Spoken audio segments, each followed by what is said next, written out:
welcome and thank you for joining us today.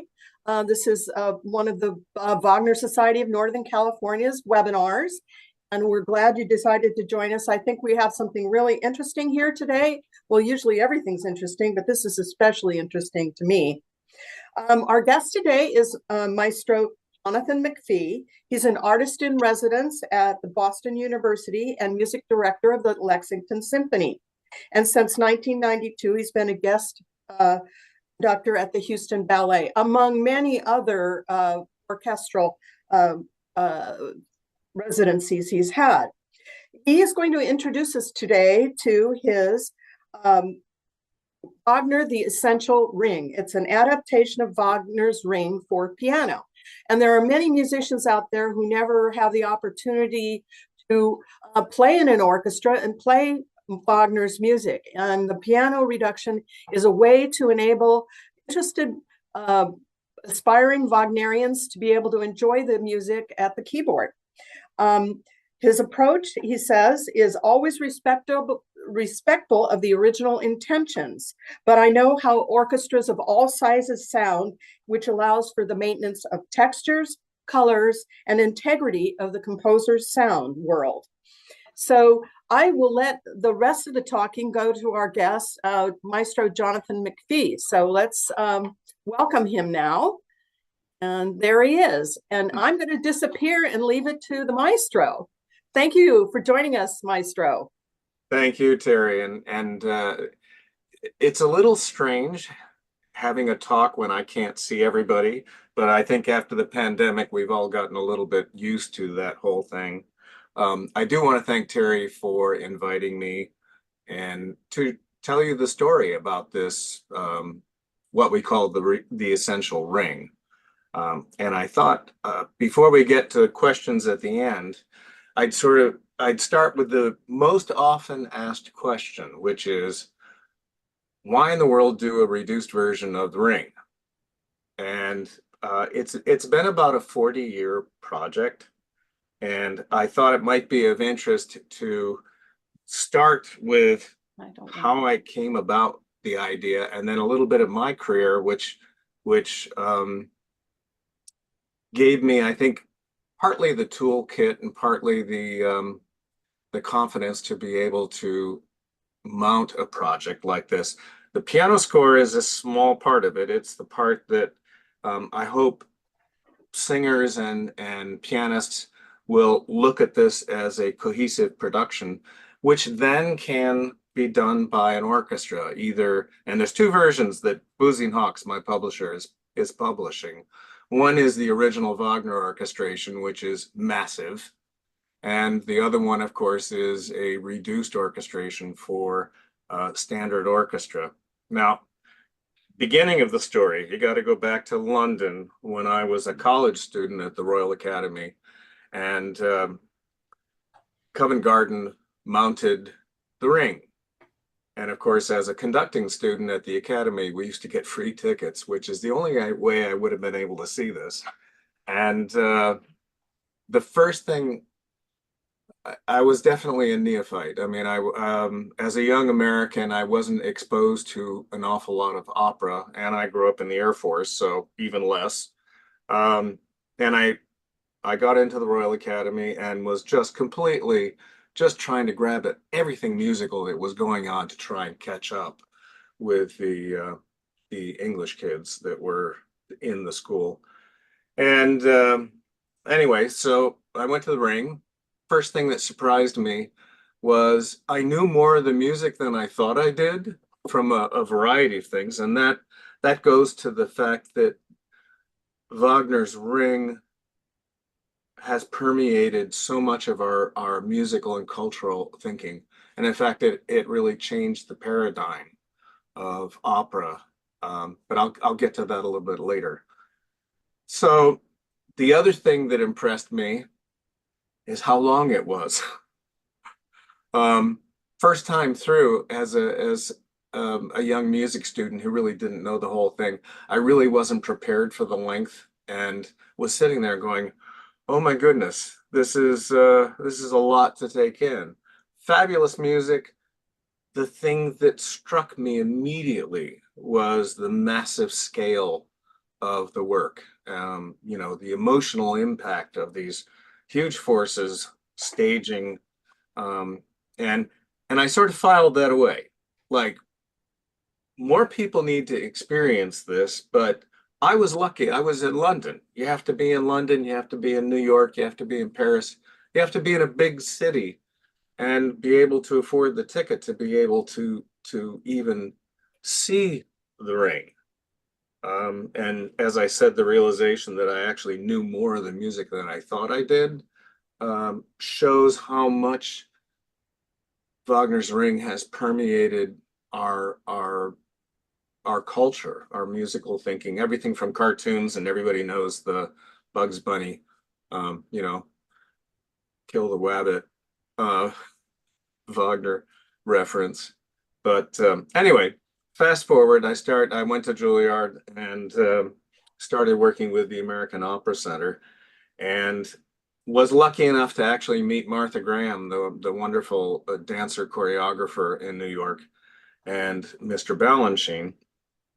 And my career actually headed very much into the ballet world. Now that did two things. One, I got used to working with choreographers, and you know, every choreographer who does Swan Lake or Sleeping Beauty, they have their own cuts, they change their order. It's all about taking something that's big and making sure that it's cohesive, even if you change the order, or make cuts. So that's something that over my 40-year career I've done with a wide variety of different works, and large pieces. The most important pivotal thing in the beginning, this is 1984, was Martha Graham finally decided to choreograph her version of Rite of Spring, Stravinsky's masterpiece. And we were going to premiere it at Lincoln Center at what was then the New York State Theater. It's now the Koch Theater. And as we got going through the rehearsal period, I looked at the size of the pit, and that was before the pit was enlarged the way it is today. And I didn't think we could fit the original Rite of Spring Orchestra in the pit. It would take about 110 people, and there was just no way. And I remember Halston, who was the designer and board member for Martha, took me aside and he said, "Jonathan, how are we going to do this? It has to be live. It has to be at Lincoln Center. And how are you going to get the orchestra in it?" And I took a while to think about it. And I said, you know, I think I can reduce Stravinsky's Rite of Spring without losing the integrity of the sound worlds that he was doing, with some clever orchestrational techniques, like in order to get 6 horns playing, if you have 4 horns and you have 2 trombones who are not playing, and you put the 2 trombones voicing in between the 4 horns, your ear is going to hear 6 horns and not 2 trombones and 4 horns. So I embarked on coming up with a reduced orchestration for Stravinsky's Rite of Spring. And at the premiere, just before I went in the pit, stage manager said, "Leonard Bernstein, 3rd row center behind you." And I thought, oh my God, this is going to be interesting. And actually, he was an old friend of Martha's, and he used to play piano for her in the Village when he was a Harvard student, which is something most people don't know. Anyway, I got a note from her after the performance saying, "Please come up, and somebody I want you to meet." And it was Leonard Bernstein, and it started a friendship to the end of his life. First thing he said to me was, "I would not have known this was a reduced orchestration. Whatever you do, do not sell this. Make sure that you protect it." And I paid attention to that. 1984, this is why he was telling me this. 1984 was the year he bought the rights back for West Side Story. Because when he did West Side Story, I think it was 1947 when it opened, he was convinced it was not going to be a success. And Schirmer offered him $4,000 for the rights, and he turned the copyright over to Schirmer. which he said, do not make the same mistake. Hold on to that. So another piece of this was for the next like 10 years. And it took 7 years of negotiations to get Rite of Spring where it needed to be, which is at Boozy and Hawkes and part of the Stravinsky Trust. And as in any masterpiece, I used to get hate mail and emails from people saying, how dare you touch a masterpiece? And it's taken now, well, it took about 20 years for people to come around and realize, and I've had wonderful notes from people like Joanne Falletta when she did it with Buffalo, saying this is really a masterful reduced orchestration that is respectful, and you'd be hard pressed to tell the difference, except that it's missing a little power because it's not 110 people. And it now is being played all over the world, and there are more performances of that than there are of the original orchestration. Now, the reason I point that out is because it's about access. So think about how many orchestras are 110 people and how many regional orchestras there are in the world. A lot more people now get to play this masterpiece because you can do it minimum with 64 people and add more strings if you have them. So access is important. A few years ago, I did Firebird, the complete Firebird, and reduced that as well, and that's earned now its way into the repertory worldwide. So that brings me back to why I did this with the Wagner, and I'm sure, and I already have, that same idea of how could you touch a masterpiece. There are people who have been adamantly opposed to anything other than the complete Wagner ring. I totally understand it. I get it. And for those people who get to see the complete ring, and there's not many of them, when you look at the number of music lovers there are, that's great. I agree with you. You should not leave anything out. However, what I've discovered is a lot of orchestral musicians, and in fact, I do a list with Lexington Symphony. I have the musicians do a wish list of pieces they would like to perform, which is kind of unusual. Usually the programming is done by the artistic administrator and the marketing department. And what kept coming up again and again and again was Wagner's Ring. And I kept looking at that and going, can't do it. No, no, no. And finally, turning away in my head, I thought, there's a place for this. And again, it's about access. Access for orchestral musicians, access for singers, access for the general public. So I started thinking about what the approaches are for a reduced version of the ring. And there's three approaches, I think. One is you keep only the vocal excerpts, you knock out all of the orchestral pieces, and the vocal excerpts then are done without that huge soundscape that Wagner would have created. And you see selections of Wagner that are on concerts every now and then. The other method would be to just look at the story, and if it's not story driven, and I think there's a version, David Siemens did one, and that was his thing, story. So you lose a lot of the vocal parts because it's not related to the story. He took out all the orchestral part, and then as far as accompaniment goes, he had a very small ensemble of, I think, a dozen people that were there. So again, you're missing the soundscape, and that's important to the Wagner experience to fully appreciate what he did. The orchestra is a huge part of it. The third way to go at it, and I've been at a lot of Wagner recitals, Wagner Society recitals, where you'll have a singer come in with a pianist, and they'll do a scene from Act One of Siegfried, or a scene from Act Two of Die Walküre, and there's no cuts. It's only piano and the singers. And what always bothered me with that is the key relationships. And one of the things that I found working on this massive project was Wagner, as he through composed, made it very difficult to put cuts in without having a key relationship that was difficult. And when you start to cut things out, that's one of the things that pops up immediately, is difficult key relationships. So my plan was a little different. I wanted to, first of all, be respectful of his music.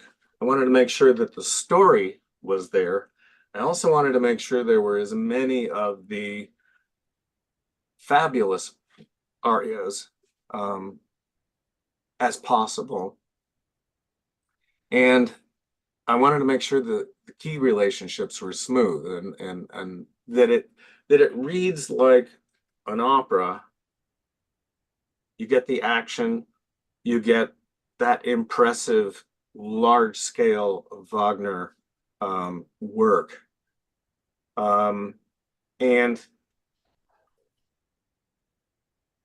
it ideally would feel complete, rather than, oh, there's something missing here, so that the average person coming to this would feel like, oh, this makes sense altogether. Now that means that at times you need to bridge.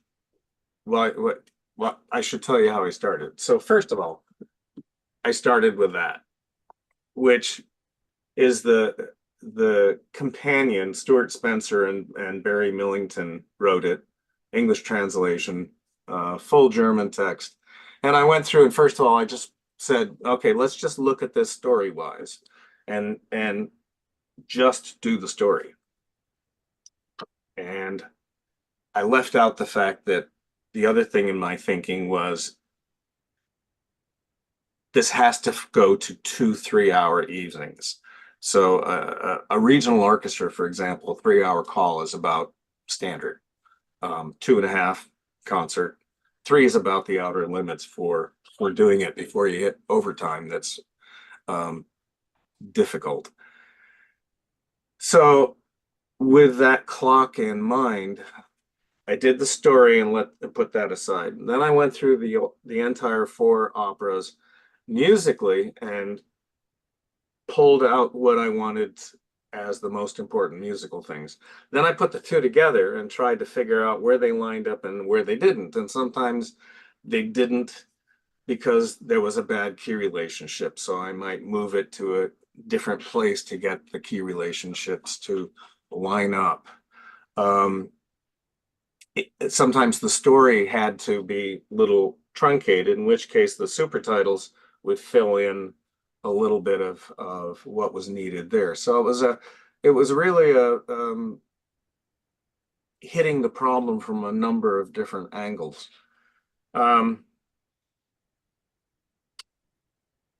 So what does this mean when you get all done with it? It means that the piano score lays out these sort of 4 shorter operas, and they're about 1 hour and 15 minutes. I mean, you get to a section like Götterdämmerung. His compositional style had changed as he progressed through the 4. It gets to the point where you get to the end of Götterdämmerung, and there's absolutely no place you can cut. So you just have to leave that away the way it is, because of the way he through composes. There's just no opportunity to shorten things. And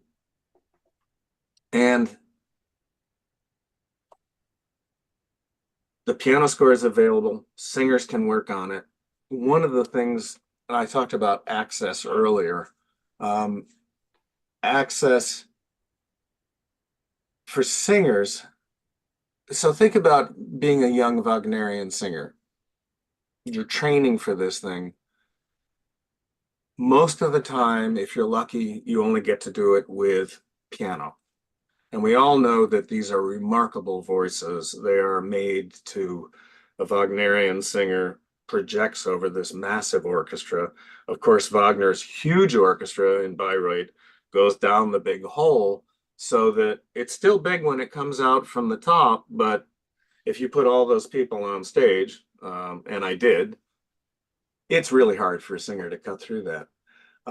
Having a second version of this whole essential ring being for more of a standard symphony means that the volume the singer is going to be working through is just about the same as what would come out of the slot at some place like Bayreuth, where you can put the whole group down there and a lot of it gets caught under the stage. So being able to sing as a young singer in using more standard orchestral forces means you get a feel for it. You get a feel for pacing your role, but you also get a feel for what it takes to be able to pace yourself, to be able to project over an orchestra for that length of time. And in fact, one of the singers, James Allen Smith, who was a young singer when we did this a few years ago, American who was working in Germany, and he had never sung the part of Siegfried before. And I was just talking to him recently, and he said, you know, I got called to do the whole role. And I was so glad that I was able to do the essential ring with you, because he said most of the really heavy duty bits in there, not all of them, were there, but he said I learned a lot in that production, and I was able to go in. I believe it was fairly last minute, and in this production in Germany, and he said it was nice having felt that whole thing with the orchestra behind me and being able to jump into it.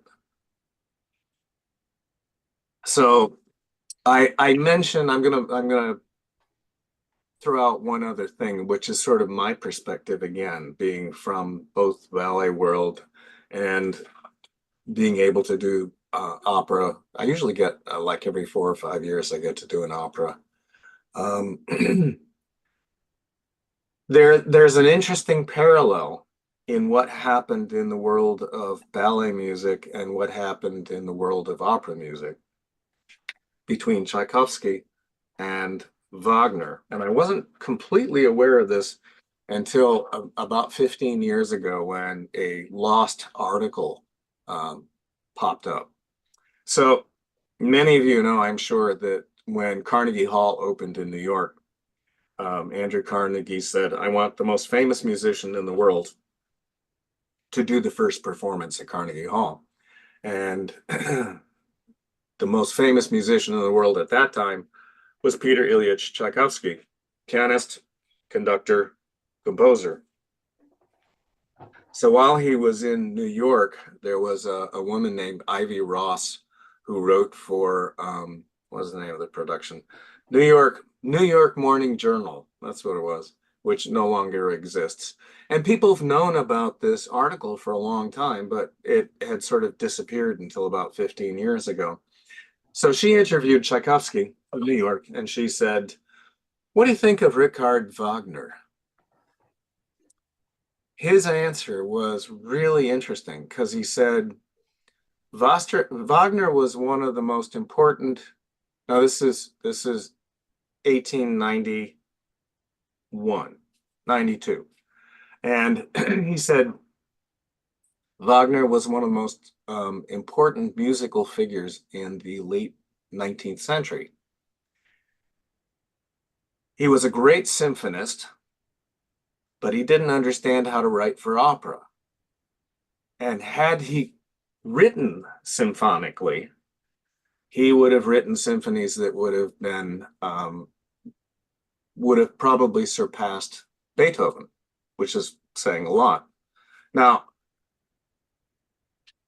looking at that comment through the lens of Tchaikovsky, you have to realize that Tchaikovsky, who was the most famous composer already by 1870s, was commissioned to write Swan Lake in 1877. Now, he was a ballet fan his whole life, but he had never written a ballet.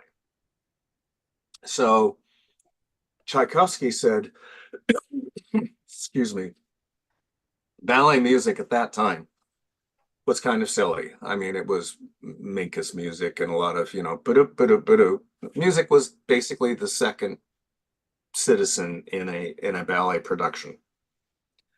Tchaikovsky said, if you took great music, great choreography, great staging, this art form could be more spectacular than it ever has been.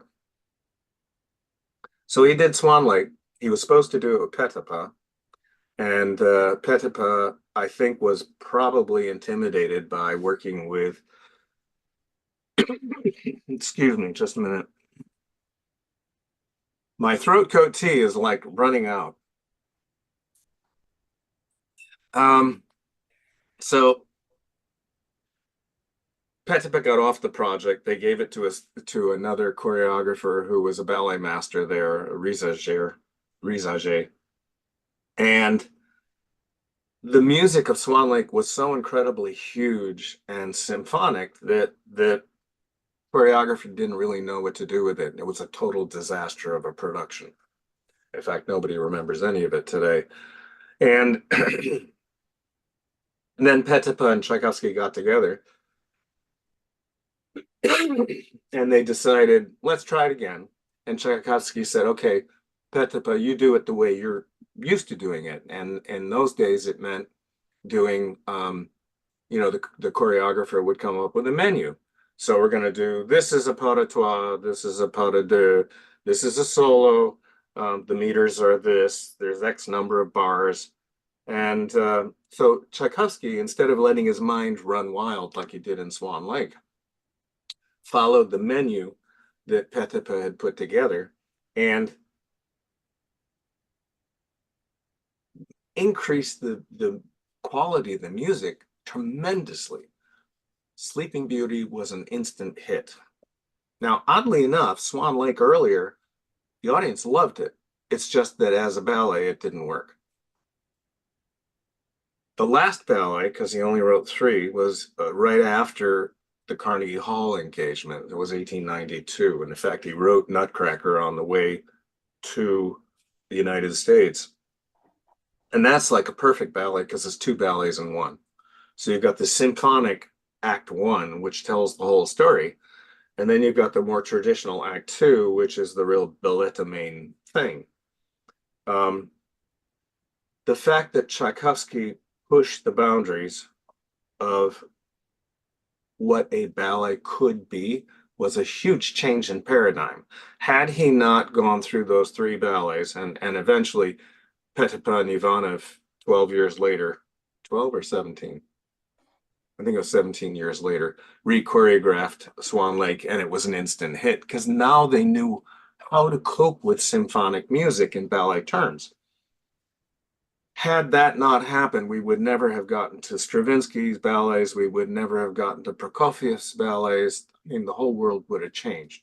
So I think when Tchaikovsky made those comments about Wagner not being more of a symphony composer, because he said, we would excerpt the symphonic parts of like The Ring and the overtures from the operas.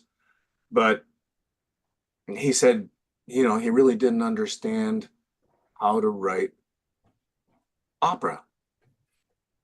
I think Tchaikovsky was looking through the lens of people were saying the same thing to him. Great composer, doesn't understand how to write for the ballet. And it smarted. And of course, now you see more Tchaikovsky ballets than you do Tchaikovsky operas. Wagner changed that paradigm with almost the same kind of a formula. The fact that Wagner came in and said, You know, an opera has to be on an enormous scale, emotional impact has to be amazing, great music, great singing, fabulous production values, and nobody had seen anything like that before. Um, the the biggest change in that whole thing was, you know, previously opera, of course, was an aria, a recitative, which gets you to the next bit of story so that you can do another aria. And in one respect, it sort of reminds me of a Broadway show, you know, where you have, oh, I can hear a song coming. And Wagner's operas, and it really started with Tannhäuser, but in The Ring in particular, it's so through composed that the action, the story, and I left that out. That's the other thing. Both the ballets that Tchaikovsky did and Wagner's operas needed great stories too. And of course, Wagner wrote his own story. Um, Tchaikovsky actually wrote the story for Swan Lake because he was pretty much left to his own devices. And that is the story that most people reworked later to make successful productions. But the the change for the opera world that Wagner did, you know, of course he came up with leitmotifs and that changed everything. The fact that you've got a tune that's related to either a character, an emotion, or some event, um, just completely changed everything. And one more parallel, in case you're looking for parallels, Tchaikovsky was doing that in his story ballets, particularly Swan Lake. You did have a motif for um, each character, main character in the Swan Lake ballets, so that when you heard the theme later on, you know that they were about ready to enter the scene, whether it's Rothbart, you know, the evil magician, or the prince. So I just thought that was an interesting aside to be able to show you what was going on at the end of the 19th century, both in opera and in ballet. Um, this has been a huge endeavor. The piano scores now for Die Walküre and Das Rheingold are out with Boosey and Hawkes. The both versions, the full original orchestration and the reduced orchestration of Das Rheingold is also out and available. And actually, I'm going to ask Emma to put up. I had the same few pages before the piano score that I have in the orchestral score because there's some other little inconsistencies that thank you. Yeah, after the cover. So here's the instrumentation. You might be interested in it. The Wagner's original orchestration of Das Rheingold, pretty massive. I mean, basically four winds, eight horns, Wagner tubas. That's another problem. So conductors and players. Wagner was, of course, inventing and changing these instruments, Wagner tubas. And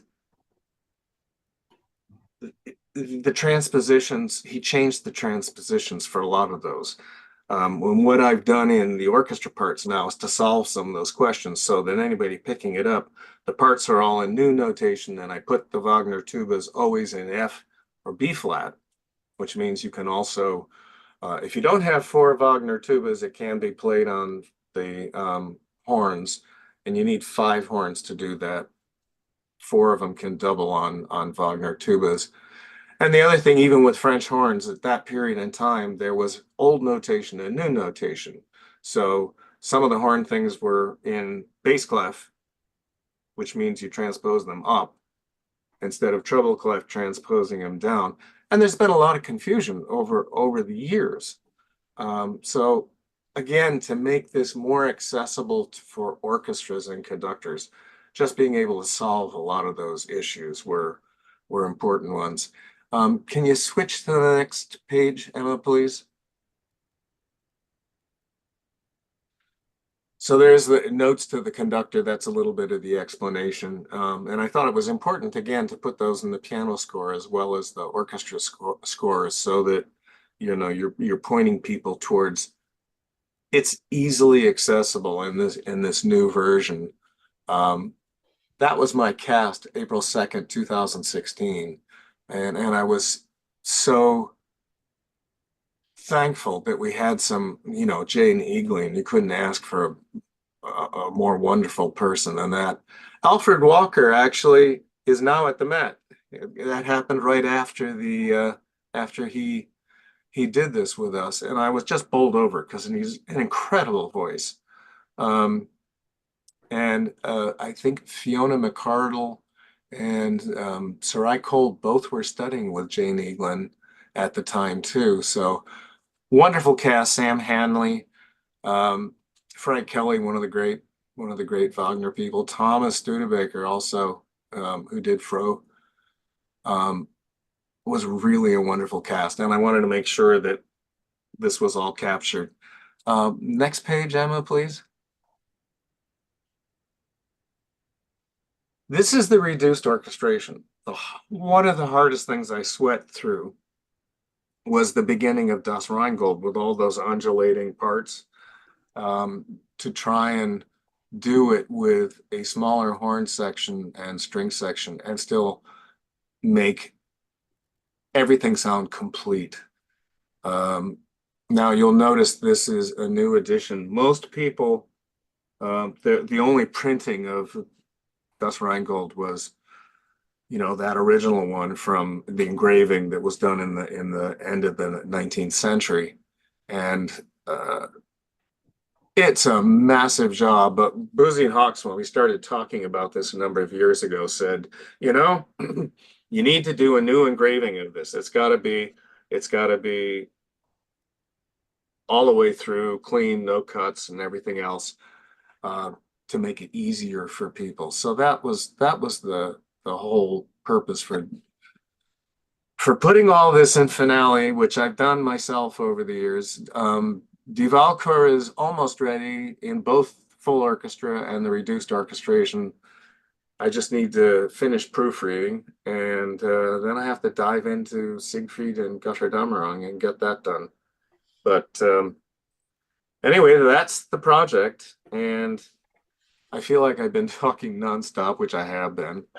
And I don't know if there are any questions anybody would like to ask about the project or anything else. Okay, I gotta open up my microphone here. Can you hear me? Yes, I can hear you. Oh, okay. Well, I've got one question could you please describe the difference between conducting dance and opera? Yes, that's a great question, actually. Most people don't realize that they are fairly similar in technique, and that's a misunderstood point. So the similarities are, you know, there's always that little push and pull between a conductor and a singer, and it always happens. I'm joking, but it always happens with tenors. They get on the top note, and it's like, okay, move off the top note. So there's that little, you know, when do you, as the conductor, go with the singer, and when do you help the singer move on instead of getting stuck? That happens in ballet too, only we'll have a situation where, you know, you'll have a ballerina who suddenly decides she's going to stick a couple of fouette turns at the end, and you're holding the chord while they're going around and around and around and around and around, and then you have to stop together. And the big difference between the two is in opera, you're both in the same medium. In other words, you're both in music. The orchestra can hear the singer, and it's always a sort of triumvirate here. Singer on stage, orchestra in the pit, conductor conducting. Symphonic musician has to be able to negotiate between the singer and the conductor, and it all works perfectly most of the time. In ballet, the orchestra has no idea what's going on stage. And as far as what the dancers are doing, they're speaking the language of physics. What goes up must come down. There's a certain amount of time involved in that. So biggest difference is dance, you've got two languages, physics and music. Opera, you've got the same language, music and music. And the third thing is, why are those two different from symphonic conducting? As a conductor in the symphony, it's just you and all of the musicians. And the conductor has a musical approach or framework for the piece. And in my book, the truly great conductors also leave room for the musicians to add their own individuality within that framework. And after doing opera and ballet, I've got to say, symphony feels a lot easier. You got less things you're dealing with. Not to mention, and I didn't even get into the fact that sometimes things go wrong on stage, both in opera and ballet. A door doesn't open, light doesn't come on, somebody's stuck with a costume change. I mean, you don't have that in the symphonic world. Hopefully not. We've got a question from one of our members, Deborah Marion. Oh, in your opinion, what opera character did Tchaikovsky identify with? Was it Tatiana? That is a question I have never been asked before. Good. I don't think I would want to even venture into an answer on that one, because I actually didn't know him personally. I'm not quite that old. But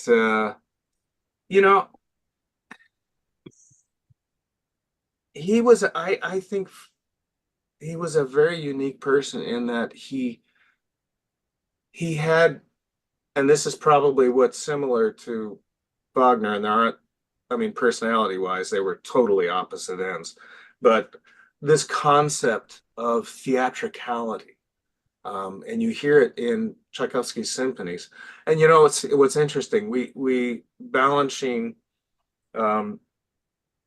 has choreographed just about everything that Tchaikovsky ever wrote, even though there were only 3 ballets written. And that's because Tchaikovsky does such a good job of character development. Even in his music, you feel like this is a guy, being macho, or this is an emotion that is heartbreaking. You get characters, whether it's ballet or whether it's opera or whether it's symphony with Tchaikovsky. So that's kind of evading your question, but at least I could give you a flavor. Yeah. If anybody has questions, you can either put them in the chat or Q&A. Emma. I have a question. I don't want to put it in the chat because for some reason my font is huge and it's awfully ugly and I can change it now. So my question is, for the ring, does the huge size of Wagnerian orchestra for the ring is because he built this theater himself? He had probably a limited space under the stage to put as many instruments as he wanted. And did he have to double up on or triple up on different wind instruments because they were under the stage, and he had to make a better impact than otherwise? That's a really good chicken or the egg question. Okay. Yeah. From what I've read, with The Ring in particular, I mean, more than his other operas, he really was pushing the envelope of sound. So that's why he needed to invent the Wagner tubas. That's why, he's got this massive orchestrations, heavily using 2 piccolos and English horns, quadruple winds. Wagner tubas. The Wagner tubas. I mean, the whole thing is he was creating his own sound world, which was as sumptuous and otherworldly as possible. Um, the question of, I mean, he designed the pit, as I understand it, at Bayreuth. Putting that many people in front of the stage in a normal pit is impossible. So you'd have to sort of stick them under. And then, of course, you've got the sound impact of all the musicians playing in a closed room. So go down far enough to be able to give them a little more space down there. I don't know. I think that was probably more of a practical decision. I don't. That's my guess as a conductor. You want to be close enough to the stage so that you can have contact with the singers, but you got 110 people there or more, 130, and the only place to put them is under the stage and down so that you can work with them. But I think the colors and the number of instruments and inventing the new instruments for the ring was something he did uniquely for this massive world that he created. I think the hidden pit also put the audience in closer contact with this creation, this ring, Yeah. because they couldn't see the instrumentation. They couldn't see who was playing in the pit.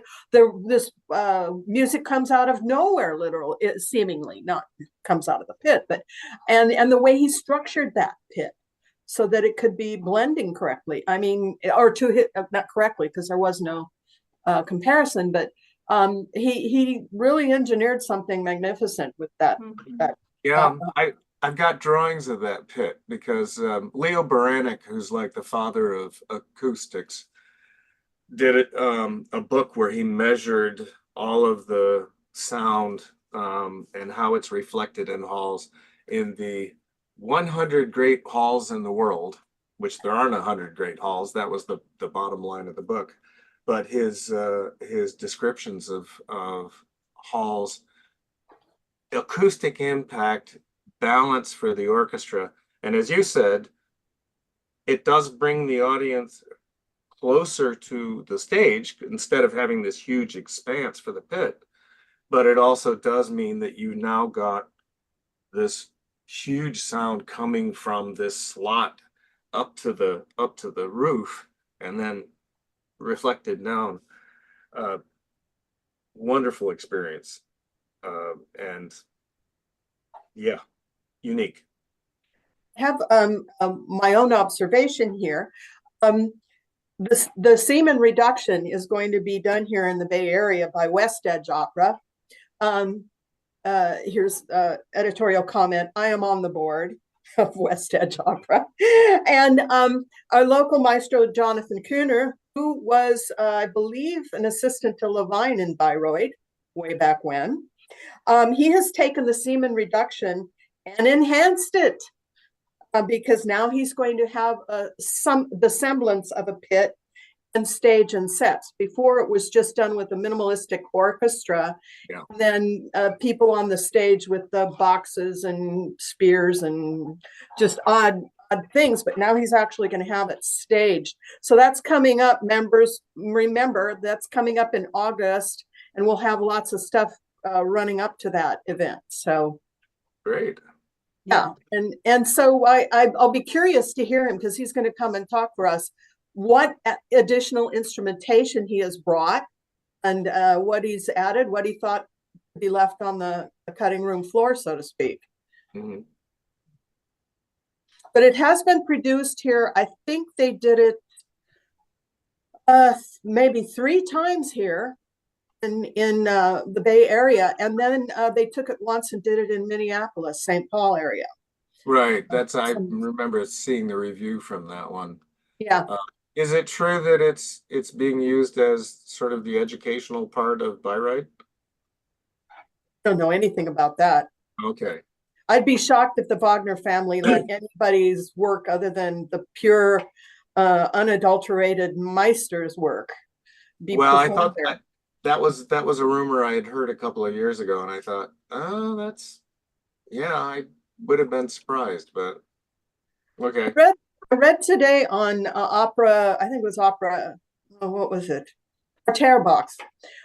They were talking about brutal operas, and they were speaking of Rossini's operas and how difficult some of them are, notably Guillaume Tell, which is absolutely unquestionably, and also Les Huguenots.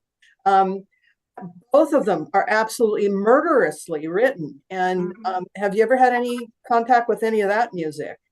I've had contact with it. One of the things I immediately realized is it's really hard to get orchestra parts that are consistent because they constantly change keys, and Mm-hmm. I mean, I don't know that there's a definitive edition, but certainly when I was getting involved with some of the Rossini, even now, symphonically, something as standard as the Barber of Seville, there's like 3 versions of that. None of them match. And it I think most conductors, and myself included, you sort of have your own version that you put together and make sure that your parts are there so that all the notes are right. But it's, yeah, very difficult. And yeah, if somebody wants to do a definitive edition, I think there's room for that. Well, we still have room for some more questions from I have anybody. questions. I know, but I want to put it out to the viewers if anybody else out there has a question. But let's let Emma say something. I'm looking at the thank you at the instrumentation list, and I see how you reduce the number of brass and woodwinds. It all makes sense, and percussion. Now there are 64 strings there in the original score. How many do you suggest? The same 64 of your? No, you can go down because first of all, when he specified how many strings for his orchestration, Mhm, it was to balance out that massive winds and brass section. mhm. So now that you've got a smaller wind and brass section, you can actually go down in the number of strings Okay. as well. Again, keeping in mind that it's more of a standard regional orchestra size. Mhm. And again, the aim is to make sure that, can you imagine if this has the kind of success that my reduced orchestration of Rite of Spring has, it means there's going to be a lot more opportunity for young Wagner singers to sing with regional. We have 250 plus regional orchestras just in the United States. And you know, those musicians never get to experience playing some of the great music from the Ring. So more opportunities for young singers, more opportunities for instrumentalists, getting down to that standard orchestration. I should stress, it's not easier. In other words, this is not a reduction that's simplified. It's not. In fact, it's more difficult because you're playing more than you normally would. Instead of resting, you Mhm. know, you may be, as I explained, a trombone player who's blending in with the horn section. So Rite of Spring reduction I did, it's the same kind of thing. If you think the original is hard, my reduced version is even harder because you're playing more. Mhm. Yeah. We've got another question from Deborah Marion. You haven't heard you talk about Prokofiev ballets. How do they fit in? Ah, well, Swan Lake that Tchaikovsky did was really his baby. He created the story. He created um, his idea of how the whole ballet should go. Prokofiev approached something like Romeo and Juliet pretty much the same way. And then when he got in with directors, they ran into some difficulties like how do you deal with the death scene? I mean, try and dance with someone who's dead. It's a little difficult. And in fact, there's a there's there are some notebooks of when Prokofiev was working through the crypt scene. how in the world he was going to manage that whole thing. And then finally, you know, we ended up with the version that we have today where the two of them die, and that you don't have to have a final dance coming through that whole thing. But Prokofiev's ballets, you know, he's an interesting character because Tchaikovsky really opened new thought processes for what ballet could be, just like Wagner did for opera. So Stravinsky working with the Ballet Russe and Prokofiev joining Diaghilev's Ballet Russe as well, we're given sort of free rein to reconceive how music and dance goes together.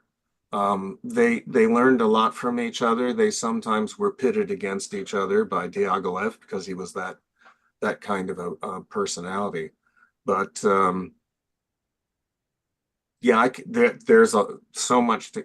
That's like another whole lecture to talk about Prokofiev and his ballets, because it also gets into politics. You know, the fact that he was enticed to come back to the Soviet, back to Russia to finally have Romeo and Juliet performed, and then basically they took away his passport so he couldn't leave. Oh dear. Yeah. Got a couple more questions coming in now. Sure. Eve, I think it's Eve Zhang. The ring you did. You reduced the harps down to fill in the blank. Two harps. Two. Yeah, and it's 7 harps in Das Rheingold. There's the 7th is off stage and 6 on stage. This was a huge challenge. I mean, there's 21 anvils. I don't have 21 anvils either. I've got 3 people playing two or 3 anvils each. But yeah, the harp. This must be a harpist asking the question. I don't know. Could be. It could, yeah. Well, harp parts are really tough. Most composers completely screw up writing for the harp anyway. And then trying to take 6 or 7 harp parts and bring them down to 2 playable harps. I have to say I had a lot of help from some harpists in this process, because I wouldn't have put this out without running it past practical speaking harpists. There's a great book that I always tell composers that they need to buy, and it's a book by Stanley Chalupke, who was a harpist in Los Angeles. He used to play in my Joffrey Ballet Los Angeles Orchestra, and he solved all these little questions. And if that person is a harpist, they know, for example, no one ever plays the Tchaikovsky harp parts in the ballets the way they're written. It's not possible. We got a bunch more questions coming in. Peter Fellerman asks, you were talking about the orchestration being determined by the pit in Bayreuth. However, wasn't much of the orchestration for the ring completed long before Bayreuth was built? And then a follow-up, was it adjusted later?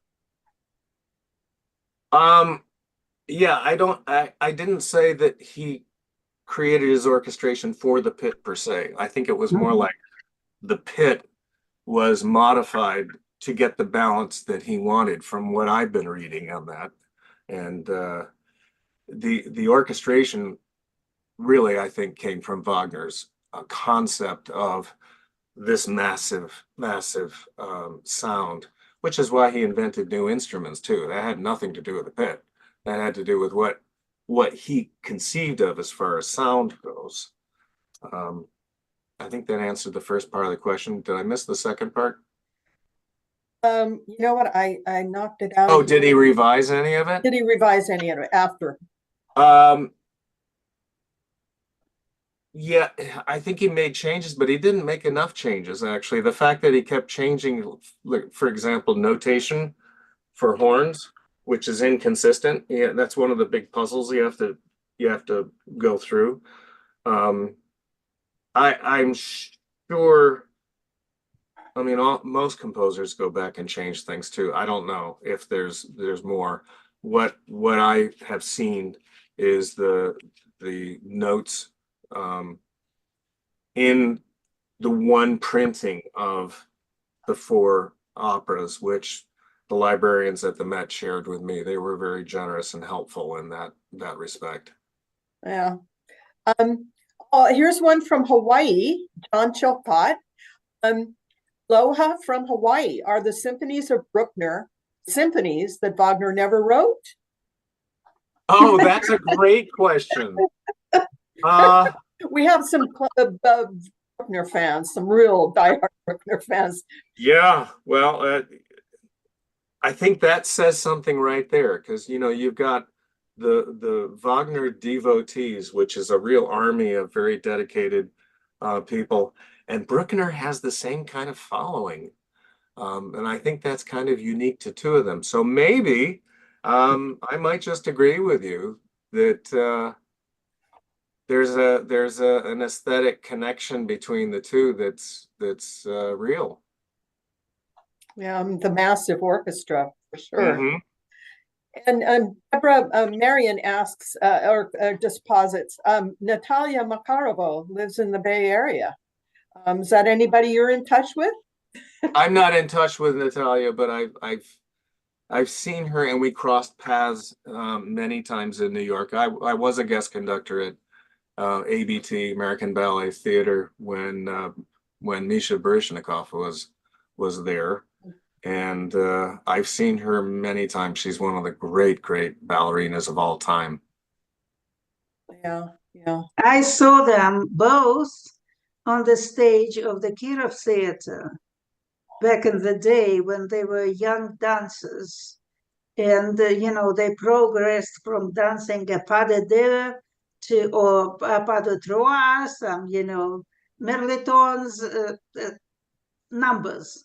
Yeah. Two stars, and there no words. I have no words for both of them. No, they're really amazing. truly wonderful. I'll tell you something that used to baffle me about Misha, that as a conductor, you key into the physicality, as I was saying. It's two languages. One of the things that used to really confuse me when I was in the pit and would watch Misha is that he would, how I said, what goes up must come down. So he would do a jeté upstage, and it would be like he stopped up there and then came down. And physically that's impossible. Two things. One, in Russia, Kirov, for example, the stages are raked, and they're raked for opera to keep the singers close to the front, and you have the forced perspective going on.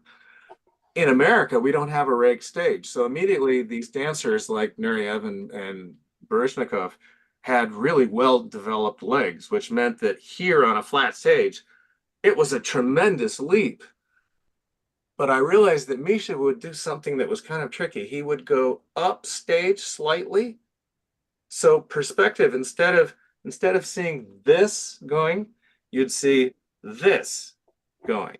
So that point, it made it look like he stopped in the air and then came down. Messed me up first couple of times I saw it, because timing wise, I'm like, Yep. Yeah. Yeah. They did float in air. It's just like defying gravity. And I only got to see Misha once, and I did get to see Nureyev, I'll say that wrong, one time, and that was just life-changing. We've got another question. Hi, Kirk. How are you, Captain Kirk? What is the greatest satisfaction working with the singers, conveying a new thought to the audience, watching your production from the wings? There were three options there. Gee. So three perspectives. Yeah. Of course, I can enjoy being in the audience, but being a performer, there's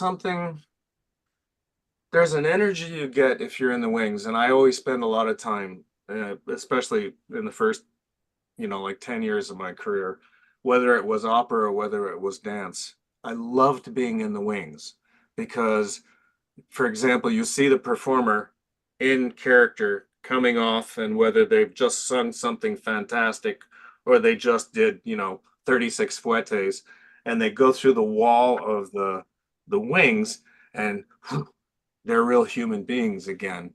But you get a real sense of the power of the stage when you're in the wings. For me as a conductor, there's something so magical about being close to all the orchestral musicians and then having that communication contact with the stage. The voice, the human voice, is so glorious.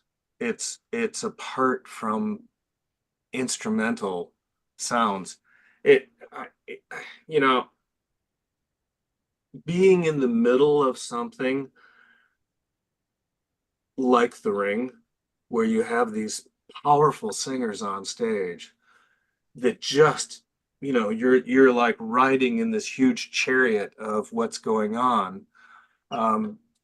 It's the kind of thing, again, this whole project is designed to also give conductors the opportunity to experience that, because many conductors will never get a chance to be in a full orchestra with Wagnerian singers doing something like this.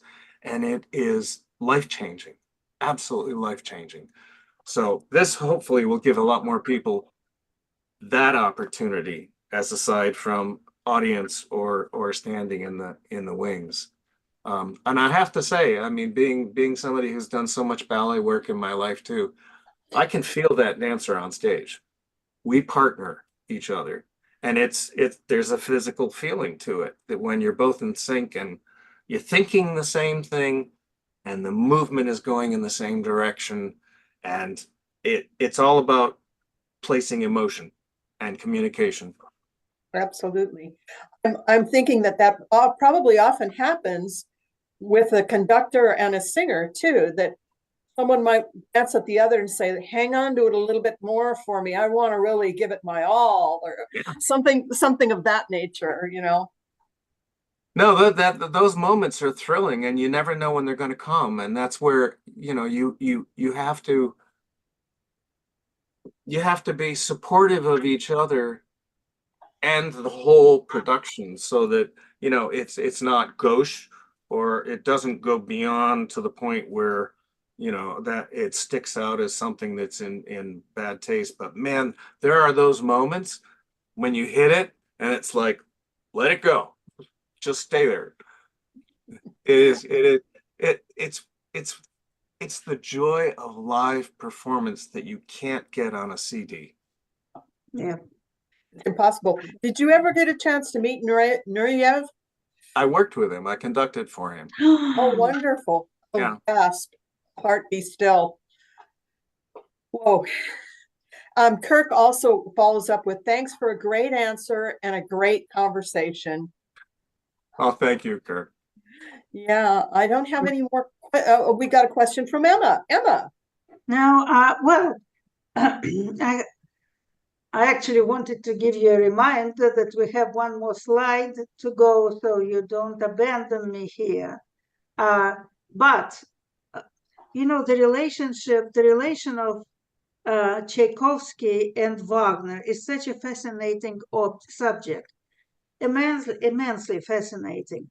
He said that Wagner was a great symphonist, and in Russia it was taken as an axiom that Wagner was a great arranger of music, but not a great composer. Even today, they teach it at conservatories, the same formula, the same answer. Ask any Russian-trained conservatory musician, a pianist, not concert, but a piano teacher, or a singer who is not a star, and they will tell you the same answer. He was a great symphonist. Yeah, I hear it. I'm Russian. I'm from Russia. I'm from St. Petersburg. I guess that. Yeah. So when I ask my compatriots about Wagner, it's the same canned answer, what they learned at the conservatory.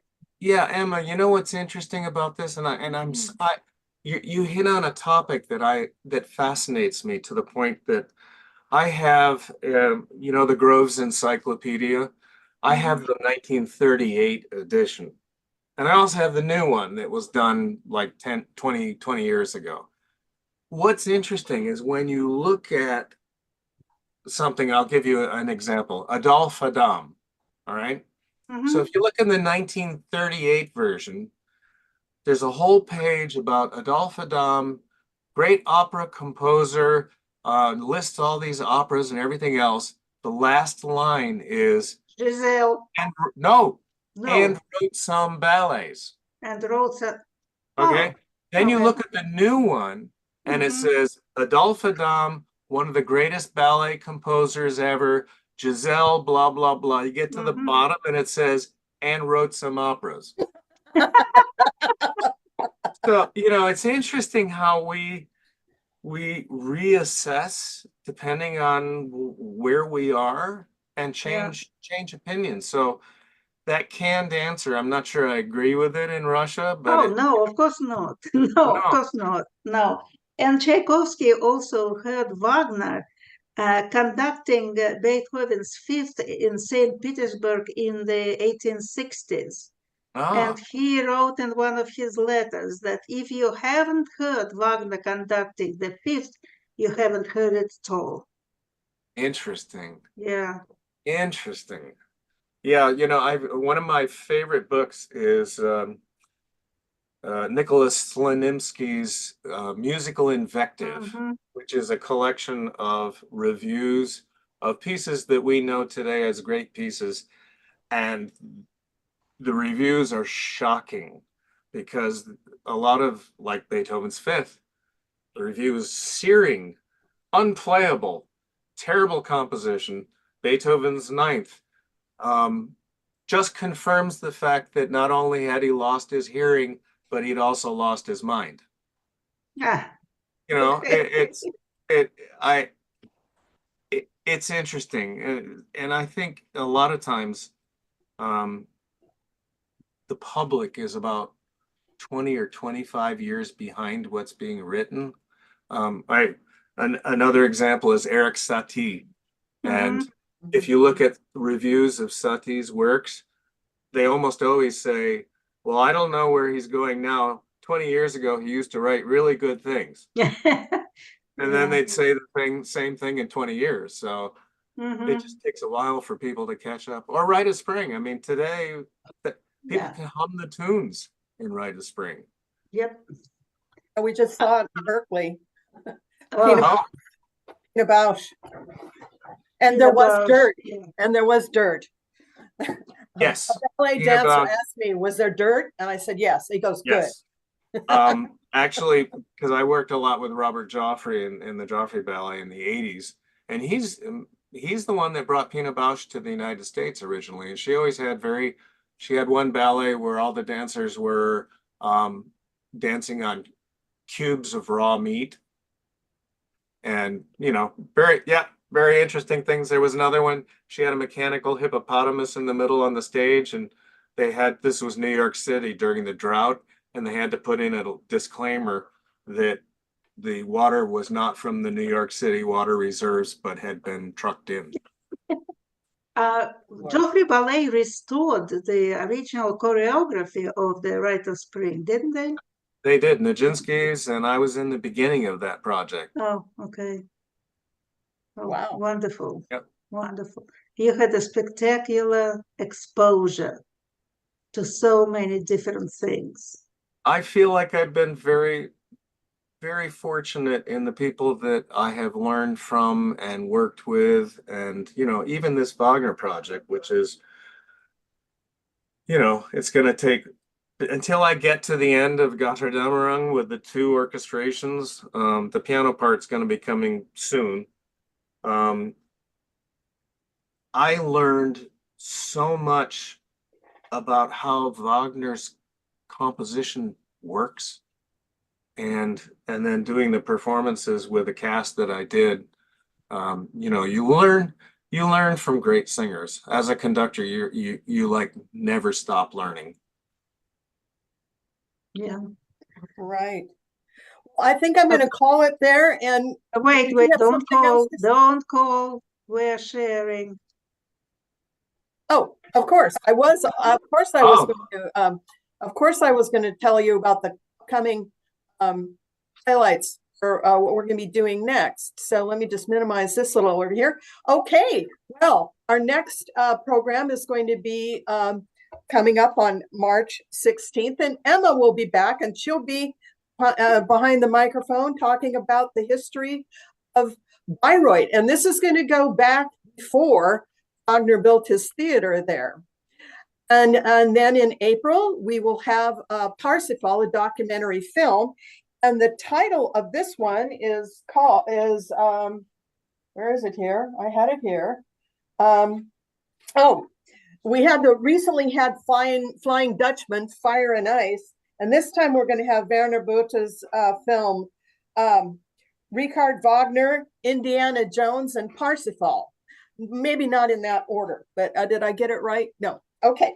And then after that, Jonathan Kuhner will be with us to talk about Legend of the Ring, which is coming up in August. And that'll be in Oakland at the Scottish Rite Center, right on Lake Merritt. So there'll be nearby water to help us out with that. And Jonathan's going to bring with him Tracy Cox, who is going to be singing the role of Brunhilde. And now, as I mentioned, Jonathan has been working on this one. He thought it needed to have a little more oomph since he has room for more instruments. And he's going to have a stage. He's not going to be with his ensemble on the stage with the singers at music stands. They're actually going to stage it.